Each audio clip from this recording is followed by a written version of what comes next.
顾怀章可是化神期的修为，虚空画符，张梦江也不敢嘴贱了，张大嘴巴狂吸阴气，喷出一道阴气飓风，与顾怀章的符纸撞在了一起。狭小的山洞里，两种力量碰撞，把所有的人都给撞飞了出去。幸好顾怀章及时的救下他们，没有撞在石壁上，避免了重伤。你再来几次，这些小崽子都得死在这儿。你只是一道分身而已，真以为能奈何我吗？顾怀章一言不发，继续攻击，打得张梦江影子都虚弱了，差点没消散。顾大长老威武，打死这个老魔头！吴玉秀太高兴了，还是大长老厉害呀。顾怀章却是无奈一笑，这孩子也高兴得太早了。张梦江到底还是没死，再一次聚起了自己的身体，狂笑道：再来啊，老夫看你这道分身还能来几次。这是老夫的主场，阴气无穷无尽，你杀不了我的。真的吗？顾怀章没有回答，大袖一甩，把所有人都给包裹进来，用尽最后的灵力撞开了张梦江，冲出了地道。温竹清也被裹挟着出来了，他正打坐到了紧要关头，被他这么一搞啊，一口血就喷了出来。温姐姐，纳兰家塞给他一颗丹药，温竹清的脸色好了一些。这姑娘话不多，心细如尘，能处。顾怀章把人都给送出来了，已经在林子里了。多谢顾长老。快走！顾怀章的分身也彻底的消散，让众人刚刚放下的心又提了起来。危机还没有解除呢。老夫看你们往哪儿逃！一个个活尸蹦出来，露出尖利的獠牙，冲他们杀了过来。怎么办？众人面色如土，不得不动手。只是活尸刀枪不入，打趴下又站起来，真的是太难杀了。温竹清脸色涨红，没办法帮忙。纳兰家给他吃的丹药是聚灵丹呢，疗伤补充灵力的。只是呢，这药效也太好了。温竹清只是炼气期的修为，一时之间都已经消化不良了。他大概会成为古往今来第一个被撑死的修炼者吧。一个活尸冲他的脖子就咬了过来，温竹清一挥手就把活尸给打飞了，力量是以往的10倍。都闪开，放着我来！不想撑死就只能发泄出去。温竹清彻底的爆发，一个个活尸就好像麻袋一样的被甩飞了。温姐姐好猛啊！糟了，我这颗药乃是天品丹药，温姑娘吃不消的，这会害死她的。温姐姐危险了吗？那怎么办？只能等她自己消化发泄出去了，别无他法。温竹清大显神威，缓解了众人的压力，都觉得脚软，胸口酸胀，抓紧时间恢复灵气。温竹清这脑子里面就只有一个念头，杀光眼前的一切生物，眼睛都充血了，让张梦江都心惊肉跳，不敢上前阻拦。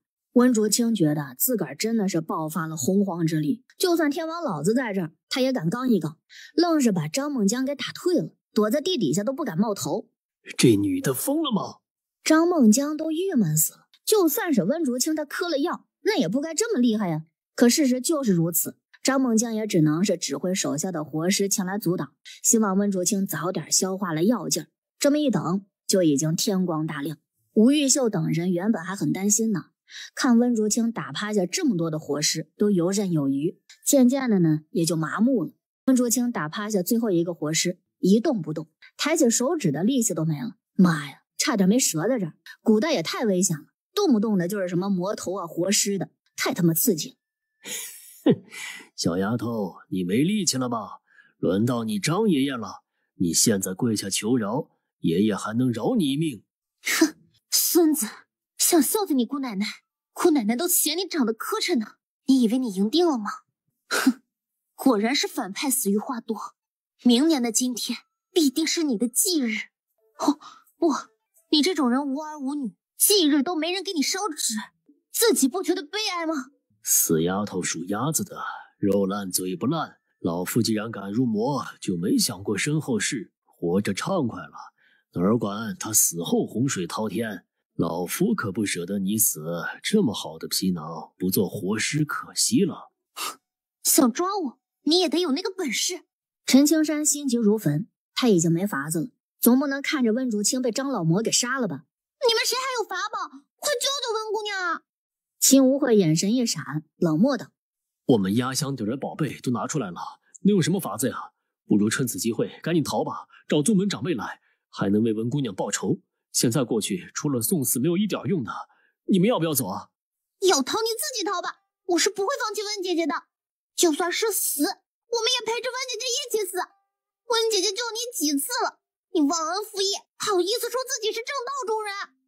我这是权宜之计，难不成明知送死，非要做无谓的牺牲吗？陈道友，你别让你师妹任性了。秦道友，你先走吧。陈青山虽然觉得秦无悔的主意是最有利的，但是情感上丢不下温竹清先去逃生了。哼，迂腐！都别吵了，快看温道友，他是不是要突破了？温竹清也很焦急，吸收了太多的药效，原本就炼气巅峰，离着筑基期只差一层膜了，现在却控制不住，要突破到筑基期了。多好的苗子，可惜了，老夫没有早点遇到你，收做徒弟也是不错的。张梦江自然是看出来他要突破，反而是不着急了。一个筑基期的活尸，比这炼气期的那可有用太多了。突破了也好啊，温竹清没辙，只能是一心突破，走一步算一步。他的灵力直冲脑门，3道白色的云朵形状的灵气团在头顶聚集，惹来了众人惊呼。三花聚顶。张梦江见多识广，却也没有见过谁筑基期就能形成三花聚顶的异象呢，不由得蹙眉。这个女娃娃给了他太多的惊喜了。轰隆一声，刚刚泛白的天空突然就聚集了大量的云层，一道道闪电聚集。雷劫？是温姐姐突破的雷劫吗？元婴期突破才会有雷劫，她只是筑基境啊，这不合常理。温竹清也觉得不合常理啊。可是劫云形成的压迫感，来自灵魂的战力，让他知道这雷劫是没跑了。娘的，你是妖孽吗？张梦江可是个邪魔啊，雷劫可是他的克星啊，不敢再打温竹清的主意，转身就要逃回地下，以免被雷给劈死了。可温竹清却不干了，一把抓住他的手，嘎嘎狂笑。别走啊，张老魔，不是要炼了我当活尸吗？怎么能走了？我还是第一次见到活的魔头呢，我可舍不得你啊！你松手！就不对。温竹清生怕他逃了，用腰间的长铃把他给捆住，死死地绑在自己的身边，笑得格外的疯狂。张梦江则拼命地想逃，眼看着这劫云就要形成，来自灵魂的压迫让他是肝胆决裂，急得都快要哭了。你要怎么样才肯放过我？我舍不得您老呢，死也要拉着您垫背。黄泉路上也不孤单。当然，您要是能变成鬼的话，咱俩也有个伴儿。你有病吧？不找年轻小伙子，拉我一个老头子做什么？我喜欢大叔范儿，不行吗？温竹清又是一阵狂笑，比张梦江还像女魔头。你有病！对呀，你有药吗？雷劫是会锁定渡劫人的，方圆5里地那都是渡劫的范围，一般只能够一个人凭着修为和法宝渡过。要是有人帮忙呢，雷劫就会加大，威力更强，所以渡劫一般都是一个人。这也是张梦江觉得温竹清疯了的缘故，拉着他渡劫，雷劫会加倍的。温竹清可不想那么多，他早就看淡生死了，能够拉着老魔头一块儿死，那也值了呀。轰隆一声，第一道雷劫劈了下来，温竹清一个哆嗦，不觉得痛苦，反而还非常的享受。再来。他前世都没有渡劫，也不知道雷劫是一个什么样的感受，反正啊，现在就觉得吧，酥酥麻麻的，非常的舒服。张梦江可就不舒服了，他浑身冒烟了都，头发都竖起来了。温竹清嫌弃的一摸他的脑袋，都给弄成光头了。本来就丑，这发型更丑，不用谢我啊。张梦江一肚子的脏话想骂出来，最终呢又给咽了下去，就怕他拿自个儿来顶雷呀。小心，又来了！这次是2道雷，威力更大。张梦江觉得自己绝对是扛不过去了，从储物戒指里面就取出了一个破破烂烂的黑色旗帜，丢在了头顶，挡住雷劫。万魂幡，出了名的魔器，可以吸收人的魂魄为己用，很是难缠。什么东西啊？破成这样也好意思拿出来？温竹清一把就给薅下来了。张梦江是目瞪口呆呀，他怎么做到的？没等他多想呢，雷杰来了。这次啊，被劈得更惨，浑身都没一块好肉了。温竹清用黑帆顶着，倒是毫发无伤呢。哼，还有点用呢。有什么好宝贝都拿出来吧。温竹清自个儿上手，把他的储物戒指给扒了下来，翻找着宝贝。只是魔门用的宝贝他都不会用，胡乱的丢出去抵挡，竟然是撑住了第4波的雷击。反观着张梦江都已经昏迷不醒了，只有2条腿那一抽一抽的，证明还有着一口活气。天空越发的压抑，最后一波雷劫降临，这次只能是温竹清自己扛着了。盘膝坐下，运转灵力遍布全身，心中没有畏惧，只有战意。来吧，有本事你劈死老娘！他只是筑个基，为什么会有雷劫呢？是被天道给针对了吗？温姐姐真是会作死啊！吴玉秀直捂脸，哪有挑衅雷劫的呀？雷劫虽然是死物，却是有脾气的。这不，劫云更厚了，纳兰家也是不忍直视，已经想好明年去给温竹清烧纸了。温竹清区筑基，能扛得住才怪呢。所有的人都不看好温竹清，丹田的灵气运转的看不清影子了，一道道白色的灵气遍布全身经脉，渐渐的溢出体外，形成了一层无形的保护罩子。一道接着一道的惊雷劈下来，温竹清只觉得浑身的皮肤犹如针扎一样，跟着呢就是刀割一样的疼，最后是5脏6腑，疼得眼前一黑，差点没晕过去。灵气死死地护住了心脏，竭力保持着灵气的运转，不敢有丝毫的放松。只要死不了，有一丝的理智，就本能的运转灵气。终于9道天雷劈完了，温竹清也看不出个人样了，头发也是根根竖起，标准的爆炸头。雷姐满意的散了。完了吗？温道友还活着吗？不知道啊。尸首还有呢，没有化成灰。你巴不得温姐姐化成灰的吗？有没有良心啊？温姐姐变成这样是为了谁啊？哼，温姐姐，你死得好惨啊！吴玉秀并不觉得温竹清还能活着，主要是他那模样也太惨了。咱们给温姐姐洗洗澡吧，尸首送回家，入土为安吧。只能如此了。等等，他还没死呢。纳兰家感觉到他身体的温度，摸了一下他的鼻子，虽然是没有呼吸，但是他有温度啊。是不是被雷劈熟了？你才熟了呢，你全家都熟了。吴玉秀都恶心死这个人了，不会说话你就闭嘴。我只是说这个可能，那么多道天雷，能有个尸首都不错了。要是真的活着，那就是千古奇观了呢。确实不正常。纳兰家抱着最后的一丝希望，晃动了一下他。温道友，温道友，你醒醒啊！温竹清纹丝不动，毫无知觉。秦无慧也凑上来研究了一下，看看死透了吧？虽然很可惜，但是咱们还是面对现实吧。温竹清突然就喷出了一口黑气，正中他的脸，把秦无慧给恶心的直接转过身就吐了。好臭啊！这是个女人，怎么这么臭啊？其他的人也闻到了，只是没有他这么深刻的感受。不会是妖气吧？秦无慧那脸都绿了。人死之后都会有着一股阳气卡在喉咙里，谁被喷着了，不死也得重伤。众人拿不准了，先找个地方安顿吧。太阳要升起来了，晒着温姑娘可就不好了。好，咱们一起搬动她。2个女孩子抬着温竹清，没有人注意到温竹清手里攥着的储物戒指发出了一道绿光，然后呢消失不见了。这是张梦江的东西，被温竹清夺走，死死攥着没有丢了。找了一个平坦阴凉的地方，吴玉秀去打水给温竹清擦洗一下，就算是死了，那也得擦干净尸首，走得干干净净的呀。秦无慧孩子吐呢，苦胆水都给吐出来了。他敢发誓，这是他这辈子闻到过的最臭的味道，就好像那发酵了10多年的茅厕一样，臭的他呀差点没原地去世。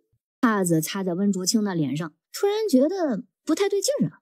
外面那一层黑给擦了之后，露出了一抹粉嫩白皙的肌肤来，就好像那刚出生的婴儿一样，粉嘟嘟水灵灵的。不是，温姐姐这不太对劲儿啊，会不会没死啊？摸了一下鼻息，这也没有呼吸呀，这算个什么情况呢？还是先洗干净吧，我已经给师门长老传信了，很快会过来，让长老们看看吧。好吧。吴玉秀继续擦脸，一张白皙漂亮的脸蛋他都要嫉妒了。温姐姐竟然长得这么好看，可惜这头发有一些碍眼。吴玉秀也是手欠儿，想给她按下来，结果一抓就是一把的头发，顿时目瞪口呆。我说我不是故意的，温姐姐信吗？哎呀，你就不能轻点吗？我真的没用力啊，不信你试试。纳兰家也无奈，这已经秃了一块了，剩下的呢也没有必要留着了。于是乎，温竹清就成功的变成了一个光头。陈青山等人对视一眼，都有一些不忍直视。温竹清哪怕是光头，那也是极为漂亮的。温姐姐，我不是故意的，你要是能醒来，怎么收拾我都行的。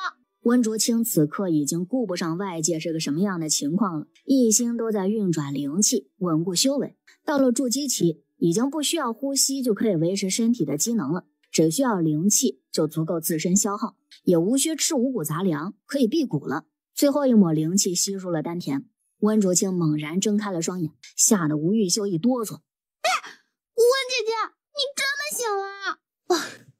你哭得太难听了，我要是不醒，你不得发大水把我给冲走了？醒了就好。温道友，你可吓死我们了，多谢你舍身救了我们，以后我七秀门欠你一个人情。好说，都是为了人间正道，应该的。其他人也是一阵的羞愧，温姑娘真是高义。一阵风吹过来，温竹清感觉身体哪里不对劲儿，但是呢又想不起来。好臭啊！温姐姐，你身上好像很臭呢。温竹清自个儿闻了一下，也差点没吐出来。这是洗髓伐精的代谢物，我去洗个澡啊，饿死了。你们赶紧做饭，等我回来吃。一眨眼，温竹清就消失了。这一次洗髓伐骨比上一次更加的彻底，内脏感觉都通透了很多。那口浊气就是内脏洗出来的臭气，难怪能够熏得秦无慧都恶心的狂吐不止。找了上游隐蔽处洗了一个澡，换上了新衣服，神清气爽。筑基期和炼气期天差地别，虽说是不能御剑飞行吧，那已经可以短暂的滑行了。灵气足够的话，日行千里不成问题，力气也比以前大了10倍。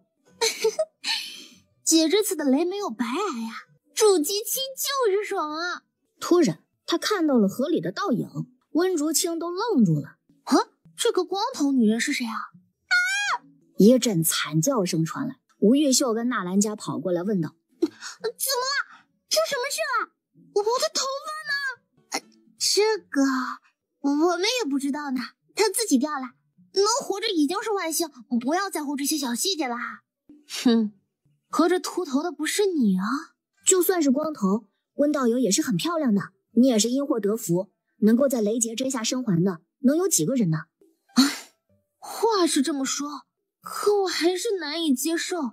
姐没想过当尼姑的，我的头发。温竹清欲哭无泪，两人没良心的笑起来。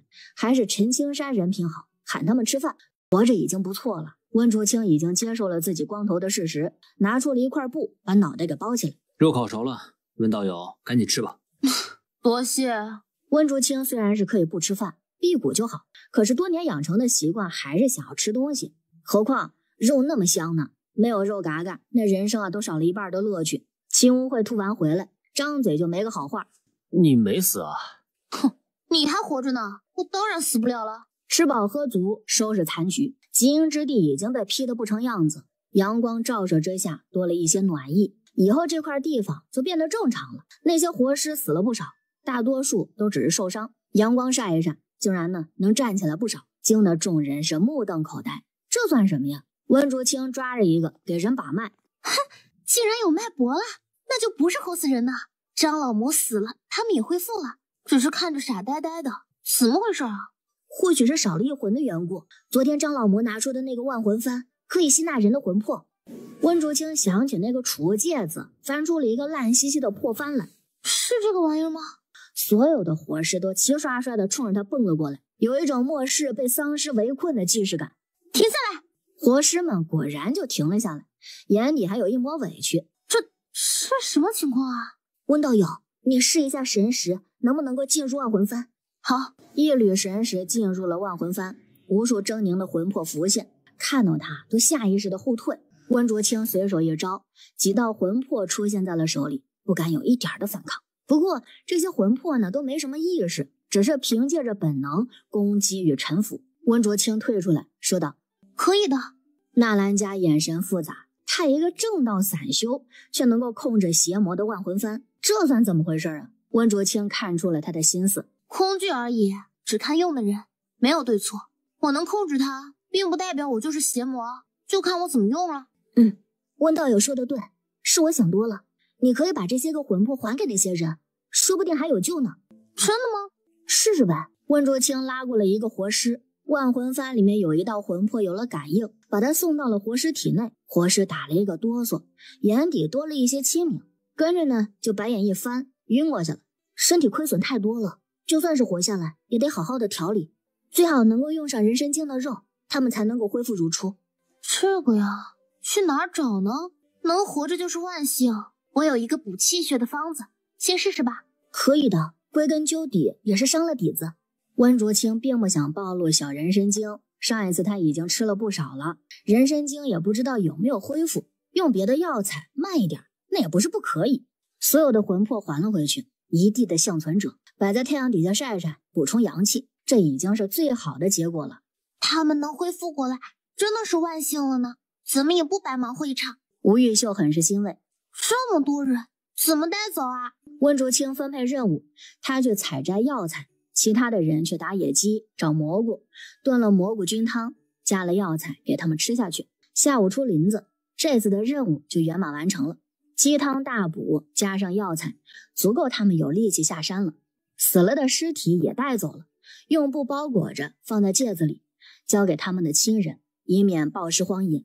找了一圈也没找着张老魔的尸首，估计是被劈成灰了。温卓清也没有在意，雷劫之下没什么魔头能够活得下来。来的时候是一个人，走的时候呢一串的人，还收获了各大宗门的友情。温卓清这一趟收获满满。到山脚底下，宗门的长老们也过来接应，个人找个人的长辈，都是一阵的哭。温卓清有一些羡慕，曾经他也是有长辈疼爱的，可现在呢只能自己坚强了。温姐姐，你跟我回茅山派做客吧，我们大长老挺喜欢你呢。你画符这么厉害，要不带入我们茅山派吧？顾怀章没来，来的乃是茅山派掌门吴云川。你就是温姑娘，我这孙女儿啊，多谢你照顾了。不敢当吴掌门这么说，应该说是诸位帮了我，没有诸位帮忙，我一个人也得铩羽而归。温姑娘谦虚了，茅山派随时欢迎姑娘来做客。祖父，你不想收了温姐姐这么厉害的徒弟吗？多谢好意，我已经嫁了人，世俗中牵绊太多，不敢打扰你们清修。吴道友，好好努力，以后我遇到难处还指望你帮我呢，这是必须的。我和师兄一定会帮你。得了众人的联系方式，随着各自的长辈回去了，只留下他一个人善后了。这么多失踪的人回到镇子上，惊动了县里，处理完已经是3天之后了。温卓清住在县衙的内宅，狠狠休息了2天，修为巩固在了筑基1层的顶峰。这次呢，也算是收获满满。温姑娘，我们可以进来吗？进。许县令，有什么事情？温姑娘，大事不好了！我听说上面又派来人直奔你们村子去了，看着不像是好事啊！我回去看看。多谢许县令了。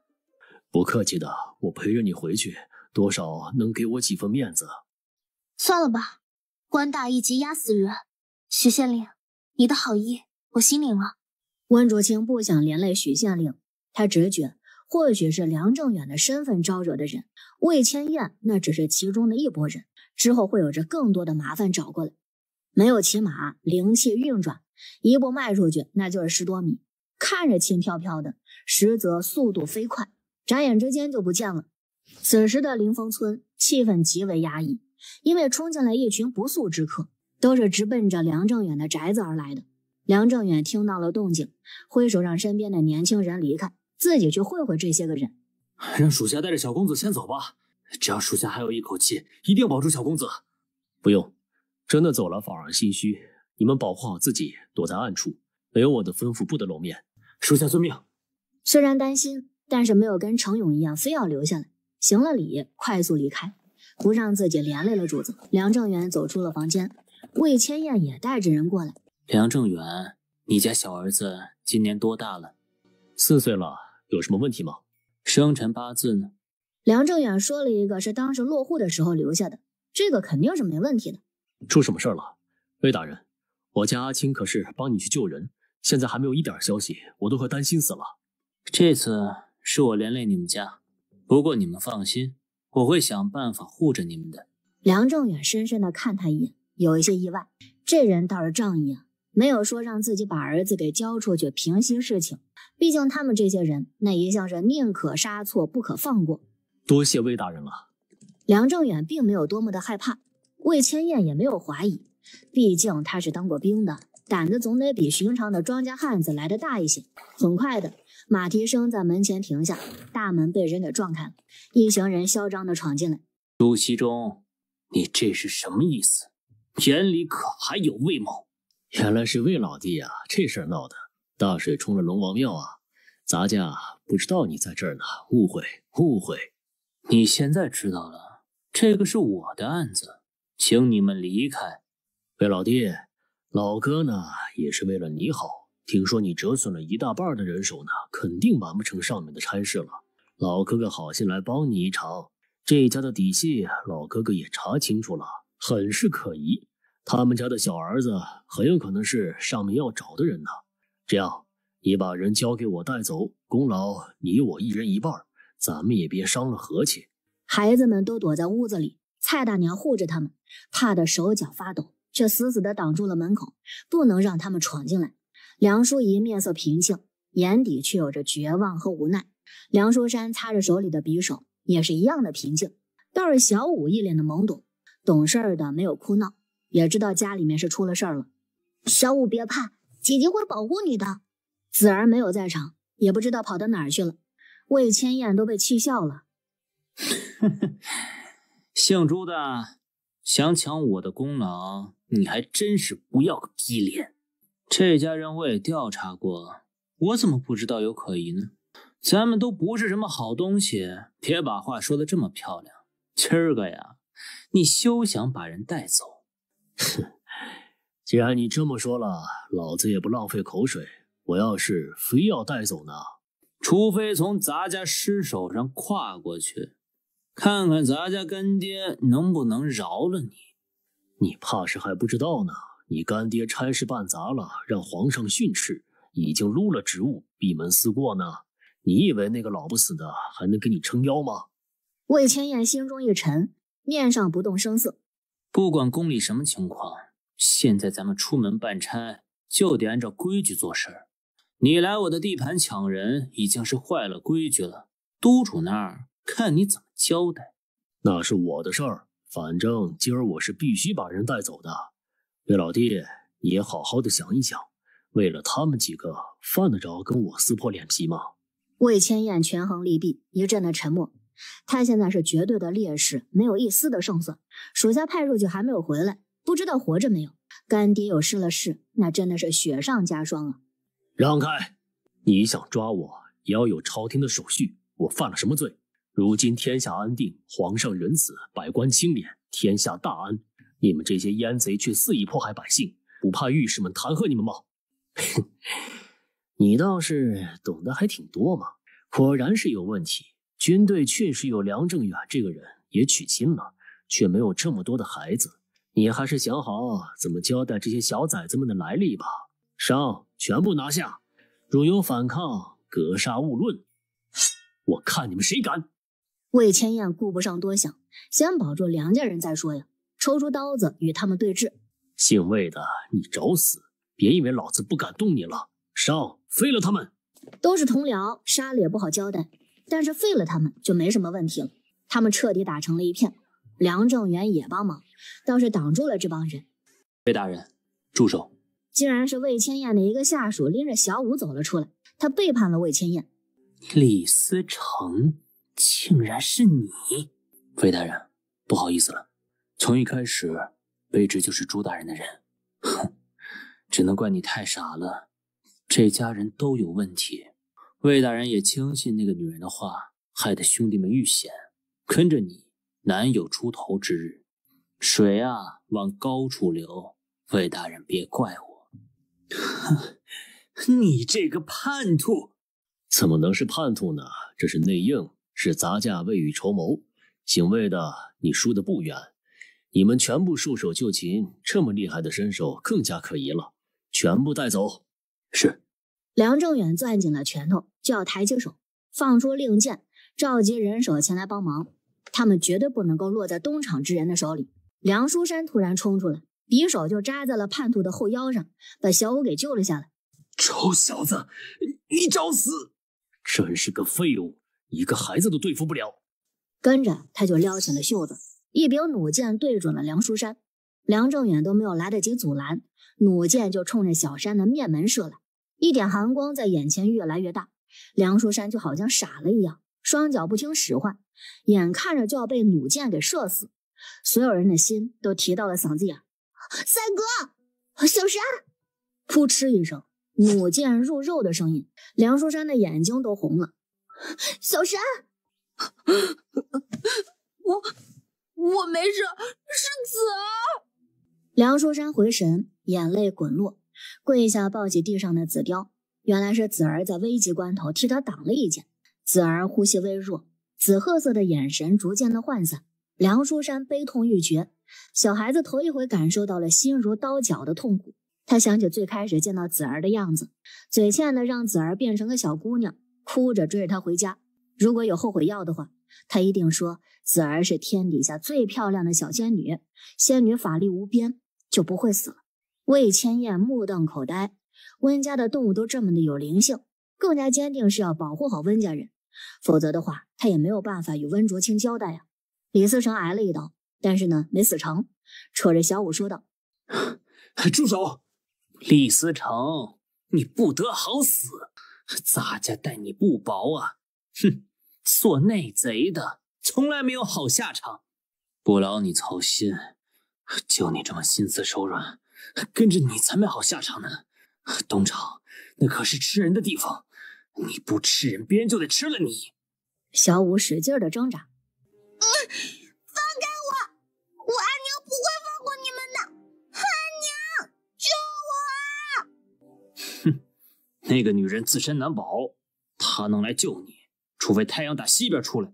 不管是不是正主，有个小崽子交缠，咱们也是大功一件。小五气得狠狠地咬了一口他的手腕。小崽子，你找死！李思成大怒，把小五给狠狠地摔了出去。小五！小满跑出来一跃而起，就想救下小五。只是小满刚刚练气入门，也就比寻常的人身体好上一些，只能够用自身来当垫子，护着小五不受伤。危急关头，一阵风吹过，原本要跌落在地上的两个孩子被人给捞了起来，避免了一场惨案。是温竹清回来了，敢来我家撒野，我看你们活腻了！袖子挥舞一下，一道罡风吹过，所有人都浮在了半空里，惊骇欲绝。这是什么手段呢？欺负我儿子，你们想怎么死？我们是宫里的人，你杀了我们也休想逃得掉。哎，温姑娘，冷静，确实不能杀，宫里不会放过你的。却将温竹清双手掐绝，一道道无形的灵力犹如风刃一般，朱熹中等人瞬间就被千刀万剐，血色弥漫全身。你住手！我错了，求你停下来，救命啊！魏千燕等人都咽了一下口水。温姑娘好生凶残。终于，温竹清出了气，把他们丢在了地上。有时候死也是一种解脱，杀了你们岂不是太便宜了？朱熹中心里打着小算盘，只要能够离开村子，他就给宫里面传信，找更多的人过来复仇。温竹清沉着脸，他岂能不清楚他的心思啊？可是魏千燕说的对，杀了他们简单，却是要面对无穷无尽的麻烦，整个村子都会被连累。宫里的人比官府更加难缠，更加的不讲道理，不讲律法，只看上位者的心情喜好。丫头，我有个法子，你要不要学一学？温竹清的脑子里面突然就出现了一个声音，竟然是张梦江的。你还没死？哼，老夫是那么容易死的吗？你不知道入魔有多畅快，老夫早就留下一道神石，哪怕魂飞魄散，也能回到魔界，1000年之后又能出来了。温竹清沉默，突然从荷包里面取出了一个储戒指，这是和张魔头唯一有关系的东西了。神识不可能一直在外面飘荡，必须得有依附的东西，需要滋养，否则的话，离消散也不远了。你在这里面是吧？确实死不了，但是你也小瞧我了，想跟我谈条件，你还差了点。一道真火在他的手指上浮现。你说说，我要是日日夜夜的烤着你，那个滋味是不是很美妙？你住手！有话好好说，姑娘家的，不要那么残忍嘛。我现在只想杀人放火。别，你不想收拾这些人了吗？有话说，有屁放，不能让我满意，也就日日享受真火烧烤的滋味吧。我有一个术法，你只需要收取他们的一缕魂石，就能控制他们的生死，变成你的奴才。温竹清有一些心动，不能杀，变成奴才为己所用，那好像也不错呀。朱熹中听着他自言自语，又是弄出火苗来，心里面忐忑。这女的这么厉害，谁搞的情报啊？这误差也太多了。不是说只是一个村姑，会点白事儿，装神弄鬼骗钱的吗？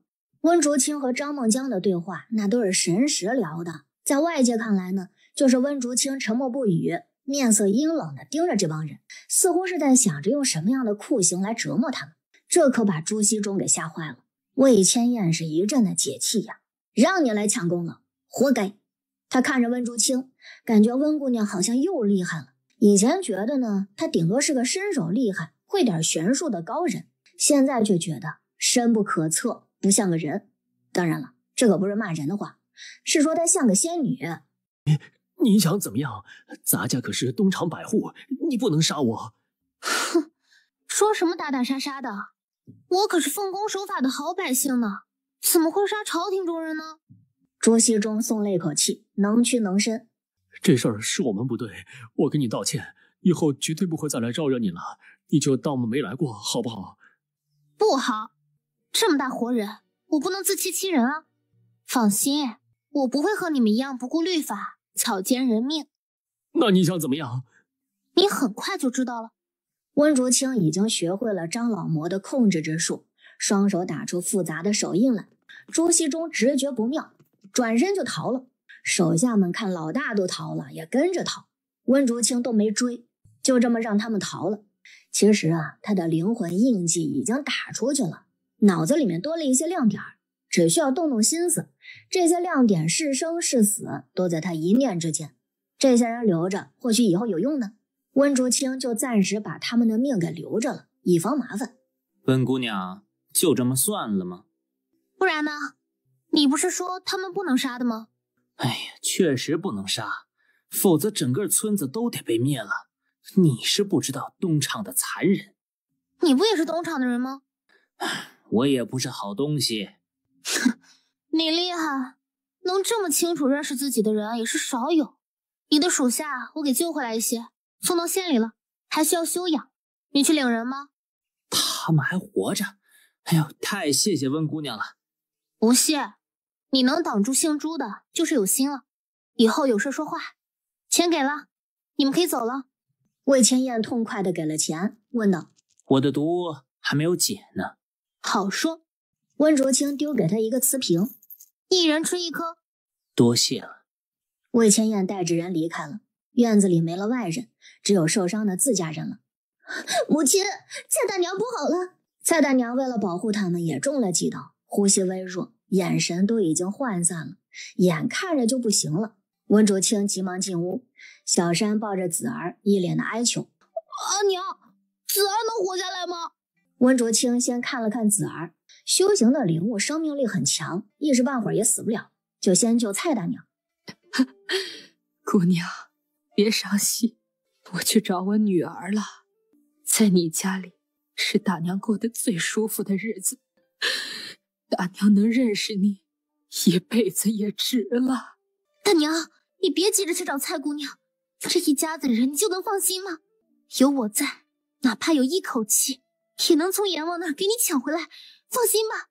温竹清给他把脉，确实不太好，肚子上中了几刀，伤到了肠子，失血过多。如果是现代医院，那肯定是可以救活的。古代嘛，外科落后，那就很难说了。不过遇到他，这点伤还不算是太过棘手，先用灵气包裹住伤口，不让他继续流血。抬到了床上，准备做手术救人。连同子儿一起，他一次救2个人。梁正远也受了伤，不过呢，还能够行动。梁正远打起精神，让下人们收拾院子，等着温竹清出来。这一等就是大半天。傍晚时分，温竹清终于是稳住了2人的伤势，只可惜伤得太重了。要是没有好的天才地宝，蔡大娘的身体不会太好了。你荷包里不是有个灵芝吗？这玩意儿活死人肉白骨的，这点小伤一丢丢大就能恢复如初了。尤其是那个紫貂，吃了紫灵芝，修为也能提升了，也是因祸得福了。你家还有这等灵物，挺稀罕的。温竹清的眼神一亮，他都忘了紫灵芝了，马上取出来给2人吃下。蔡大娘的伤势肉眼可见的恢复了，就连伤口都恢复了，疤痕都没有，这也太神奇了。之后是子儿，喂得多一些，原本1巴掌大的紫貂，现在变得有1尺来长，那上好的皮毛摸着可舒服了。这要是做个围脖，肯定舒服呀。刚刚苏醒的子儿都懵了，你竟然是这样的女人呢？温竹清给吓了一跳，醒的咋这么快呢？子儿，感觉怎么样？还行，等我修炼到了化形，褪去真身，给阿娘做围脖也是孝顺您了。我就是随口一说哈，醒了就好。多谢你救了小山哈，不过下次救人记得先保护好自己，别让自己冒险。你有事儿，阿娘也很难过的。子儿还以为在温竹清的心里，梁书山会更加重要一些，毕竟自己只是一个紫貂。没想到温竹清是真心把他当成自己的孩子，也关心他的生死，感动的是直落泪，蹭着他使劲的撒娇。阿娘的怀抱可真温暖。好了，别撒娇了，看看你的修为进步多少。好的。子儿马上运行灵力检查自己的伤势，很快就惊喜道：竟然到了炼骨期了，之后就是灵丹期，就可以化形了。子儿的修为还不能够化形，是走了捷径，借助梁书山的嘴化形而已，离着真正的化形那还远着呢。挺好，好好修炼哈。蔡大娘呻吟一声，也醒了，眼神茫然。我还没死的吗？是啊，没死呢，有我在，哪舍得您老人家走呢？蔡大娘一下子坐起来，感觉浑身充满了力量。姑娘的医术可真是厉害呀，比她年轻时候还有力气呢。那挺好，我多留几年，帮阿青带孩子。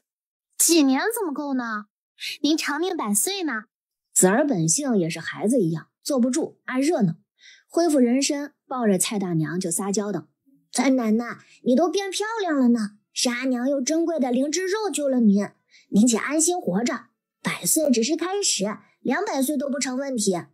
那不成老妖精了？蔡大娘很是感动，有这帮孩子陪着，她活多少年都不会孤单，都觉得高兴。梁正远和孩子们还等在外面呢。温竹清打开了门，嘚瑟道：我出马，当然没问题了。不好了，子儿，我会为你负责的，我娶你当媳妇儿。你想什么没事儿呢？你才多大呀，就想娶媳妇儿了？你们都是我的孩子，是姐弟，不能在一起的。可是村子里的婶子们都说子儿是我的童养媳啊，他们大嘴巴瞎说的。你拿什么养媳妇儿啊？你有钱还是有本事？自己都要媳妇儿保护，算什么男人啊？可是阿爹不是也让阿娘保护吗？我能娶个好媳妇儿就好了呗，这也很厉害的。梁书山就爱说大实话，梁正远手痒了，这孩子该揍了。小五抱着温竹清的大腿，怯生生的不说话，像是被吓着了。小五，没事，阿娘这不是救了你吗？阿娘啊，不会让坏人伤害我家小五的，不怕哈？我不怕，我想跟三哥学练武，长大了保护阿娘。好孩子，有志气，可以啊。母亲，你这是什么造型啊？看着好像是没头发了。温竹清无奈，孩子们的眼神也太毒了，瞒不过去，只好是拿下了头巾，露出了光溜溜的脑袋。原本以为他们会笑呢，毕竟温竹清自己看着都觉得可笑，结果这一个个的都要哭了，就连梁正远呢也是一脸的不舍，欲言又止。阿庆啊，你怎么想不开呢？我没有想不开啊。小五直接就哭起来。阿娘，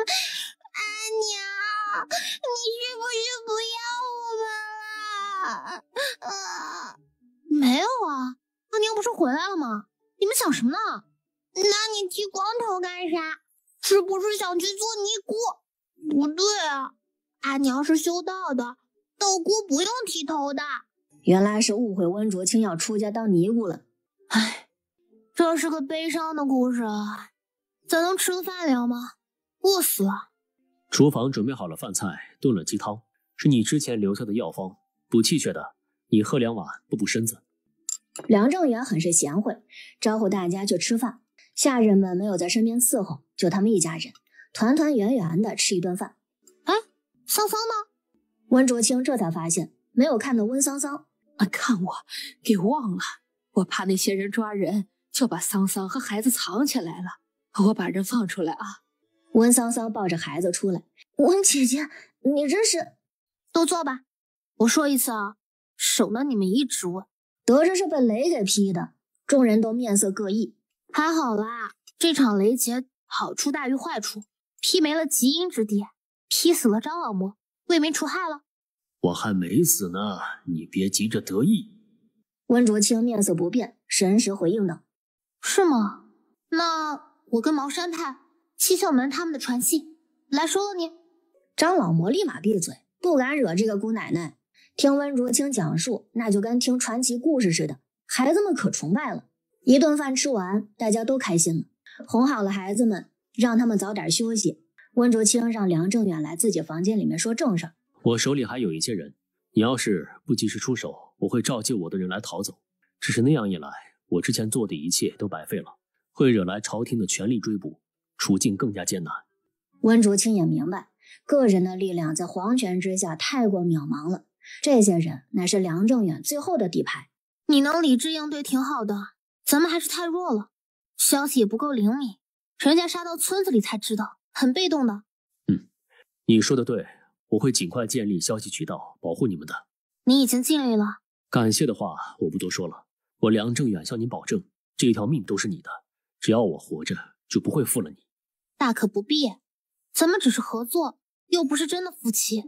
我不是挟恩图报之人，遇到你们就是缘分，将来的事将来再说吧。梁正元只是深深地看着他，他现在是不信，不过没关系，梁正元有一辈子的时间来证明自己的真心。我看你伤得厉害，把这个吃了。一块大拇指大小的灵芝肉入口即化，梁正远的脸色一下子涨红了，浑身的气息暴涨，整个人看着极为痛苦。怎么了这是？药效太强了，撑着了。好啊，怎么办啊？你不是不想让老夫管你的事儿吗？温竹清食指出现了一道火焰，张梦江顿时就老实了。只能他自己炼化，这是一场机缘，他熬过去就能成为绝世高手，熬不过去筋脉崩裂而死。他丹田被人废掉了，有没有什么方法可以帮帮他？哟，还有人比老夫更狠呢。有倒是有，不过嘛，咱讲讲条件。你想救你男人，我想活着，你不能总是威胁我，把我当苦力使唤啊！我不要面子的吗？也是啊，我不能老占你便宜。那我把你送给茅山派吧，你跟顾怀章顾大长老提条件去。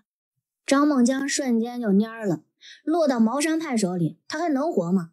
那就是因为温竹清是无门无派，对修真的事儿他了解的也不多，需要自己的指点。张梦江在这儿还能有点用处。咱爷俩处得挺好的，我都舍不得走呢。你能不能别老提茅山派啊？我听着他们的名字就牙疼。你有牙吗？你连个身体都没有，就是一股气儿。哪天我不开心了，噗一声就给你放了。你还不如说我是个屁呢。这可是你自己说的哈，看来还挺有自知之明的。温竹清乐了，这人还怪有意思的。梁正远的情况更加不好，额头上青筋都冒出来了，怕是要控制不住了。入魔你肯定是不乐意的，我看他一身的功德也不适合修行魔道，我这儿倒是有个功法可以让他试试。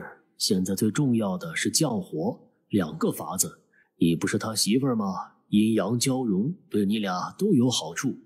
换一个，我俩这夫妻是个巧合，只是个名分而已。行吧，那就泡冰水了，越冰越好。温卓清想起了自己洗澡的水潭，抓着梁正远离开，去了山里，直接就给丢进去了。温卓清盘膝坐下，守着他。张老魔，你那个功法先说给我听，等他醒来我教给他。温卓清还是不信任张梦江，毕竟那是一个老魔头，他也见过各种的功法，能不能练自己先看看。张梦江也不墨迹，直接就传给他，像是电脑传文件一样。还别说，谁跟谁交流真挺方便的。温卓清忍不住乐呵，这个功法不是用丹田来存储内劲，而是在身体的穴位上，比如手掌心形成内劲的漩涡，爆发出强大的威力，就像是名人的螺旋丸一样，倒是可行。温卓清闭目养神，看不出他想什么，深潭里的水都变得温热，终于是感觉好了一些，起身走了出来。好些了吗？好很多。你给我吃的什么呀？这么霸道。好东西，只是我忽略了你只是个普通人，药效太过了。没事就好，天色还早，我刚得了一门修炼功法，你学一下试一试，说不定就能开辟新的丹田，能重新拥有内功。我可以吗？试试吧，你不是修行中人，修炼不出灵力来，不过有内力也差不多，加上断体功法内外兼修，不出10年肯定能修成一代宗师。借你吉言了。梁正远欣喜若狂，那种生死掌握在别人手里的滋味真的是太痛苦了，哪怕是死，他也不想再尝试一次。